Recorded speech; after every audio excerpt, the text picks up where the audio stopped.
السلام عليكم يا شباب، عاملين ايه؟ يا رب ان شاء الله تعالى تكونوا بالف خير. معكم اسلام اي كي سامس في حلقه جديده من الشوارع. ليتس جيت ستارت. الساعه دلوقتي 11:59 دقيقه. الناس دلوقتي بتحتفل بالسنه الجديده اللي هتبدا ان شاء الله تعالى، ربنا يجعلها سنه خير علينا كلنا. واحنا بنعمل فيديو انجليزي عشان مفيش احلى من انك تبدا السنه الجديده بحاجه جديده بتتعلمها. وبمناسبه سنه جديده قلنا هنجدد كده روح في الحلقه ونصور في مكان جديد بدل المكان القديم اللي احنا بنصور فيه دايما. قولوا لي رايكم في التعليقات لو شايفين ان المكان ده احسن، ويلا بينا نبدا حلقه النهارده. Let's jump right in. لو سألتوني ايه اكتر حاجات الشباب اللي بياخدوا معايا كورسات محادثة بيقعوا فيها، هقول لك هي لما بيجي يتكلموا انجليزي استخدامهم للكلمة ذات نفسه ما بيتحطش في الجملة صح. زي حد عايز يقول ان هو هيتم سن ال 30 الاسبوع الجاي، قلناها في قناة انجليزي شوارع من الافلام، وسايب لك القناة التانية بتاعتي تحت بنشرح فيها انجليزي من الافلام. I'm turning 18. I am turning 30 next month. turning يا شباب turning بتيجي مع السن تاني. I'm turning 25 this year. I'm turning 25 this month. الفكرة بقى انك هنا مع السن استخدمت كلمة ايه؟ turning. دي من اكتر الحاجات اللي الناس بتقع فيها، بس على الانجليزي كله بقى. عشان كده استأذنت الشباب معايا في كورسات المحادثة، طلبت منهم ان احنا هنجمع كل الغلطات ان هم زي كده، كل الغلطات اللي هم بيقعوا فيها، وقلنا بقى معلش هنطلعها قدام الناس. كده يا شباب من المواقف اللي حصلت قدام عينيا، شاب امريكي كان في المترو بيكلم شاب مصري وبيسأله ايه معنى كلمة استغفر الله، فلقيت الشاب المصري اول كلمة طلعت منه قال له that's mean. لا، غلطة كبيرة جدا. بغض النظر ان الشخص الامريكي ده هنا فهم من سياق الكلام، بس دي معناها كده ان هذا دنيء لئيم وضيع خسيس نتن. ده معنى كلمة that's mean، لانك بتقول ان الشيء ده مين لما بتخليها صفة بقت المعاني دي كلها. فالصح هنا انك تقول that means. عشان كده كلمنا واحدة أمريكية من متابعين القناة هنا وسألناها لو حد قالك that's mean هتفهمي إيه؟ بعيدا عن السياق، وده كان ردها. Saying that's mean is like a negative. Like if you're saying that someone or something you did is mean or something they did is mean. Whereas that means is explaining how to define something. Does that make sense? زي ما هتشوف دلوقتي الأمريكان لما حد بيروح يسألهم على معنى حاجة بيردوا بيقولوا إيه؟ What does that mean? That means. What does that mean? That means. What does that mean? That means. That means. That means. That means. That means. That means. That means. في المشهد ده اللي عرضه دلوقتي سبت القط زيجة شوية في الأوضة بتاعتي، فجأة رجعت لقيته في الوضع ده على السرير مع حبه الأول اللي هي القطة لوزة.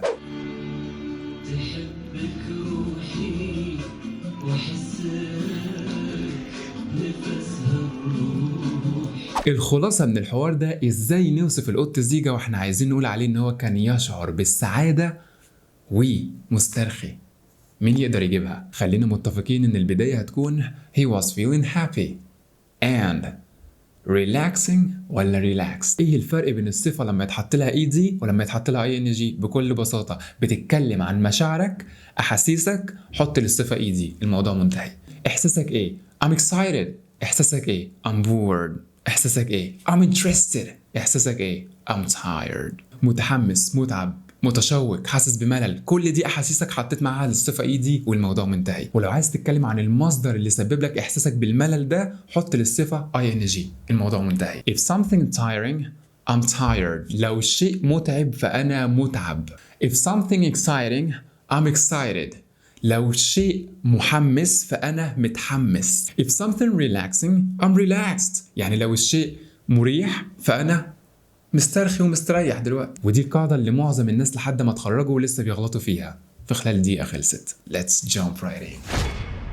I just feel like I'm excited and I feel relaxed and I just feel like I'm excited and I feel relaxed and I was really scared. I was really scared. I was really scared. I was really scared. I was really scared. I was really scared. I was really scared. I was really scared. Hey, where are you?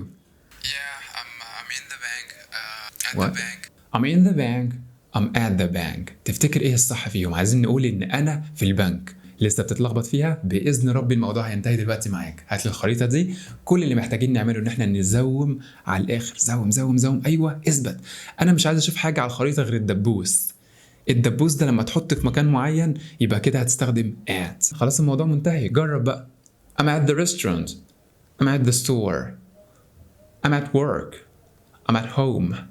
I'm at school. لما تكون واقف عند مكان متحدد بعينه على الخريطة زي الدبوس ده كده، بتحط كلمة at وكده معناها ان انت في المكان ده. وتشوف متعة الانجليزي بعينيك لما تلاقي راجل زي ده واقف في الشارع، واحد بيسأله انت فين؟ بكل بساطة ما عملش حاجة، هو شغل دماغه، بص حواليه، شاف اي محل قريب منه وقال له I'm at وقال اسم المحل. يعني انا واقف عند المحل ده بس. I'm at the Lowe's. I'm at the Lowe's. I'm at the Lowe's. I'm at the Lowe's. I'm at the Lowe's. I'm at the airport now. Flight with. I'm at the airport now. Flight with. I'm at the airport now. Flight with. Hey, literally, where are you? Hey, literally, where are you? I'm at work. I'm at work. I'm at work. I'm at work. I'm at work. I'm at work. I'm at work. لو طلبت منكم يا شباب ان احنا نقول بالانجليزي انا عندي صداع، حد يعرف يجيبها صح؟ تبقى برنس لو قدرت تجيبها بدون ما تغلط في ولا قاعدة. I have headache هي كمعنى صح، لكن كجملة بقى فيها غلطة شوية صغيرة جدا في القاعدة. بصوا يا شباب، خدوها دايما قاعدة معاكم لما تيجي تتكلموا عن أي أعراض في جسمكم. أي عرض عندك كحة، صداع، وجع في البطن، وجع في الظهر، برد، مناخير مسدودة، سلام في الأنف، كل ده بنحط قبله A. I have a headache. I have a stomachache. I have a stuffy nose. I have a runny nose. I have a fever. I have a cold.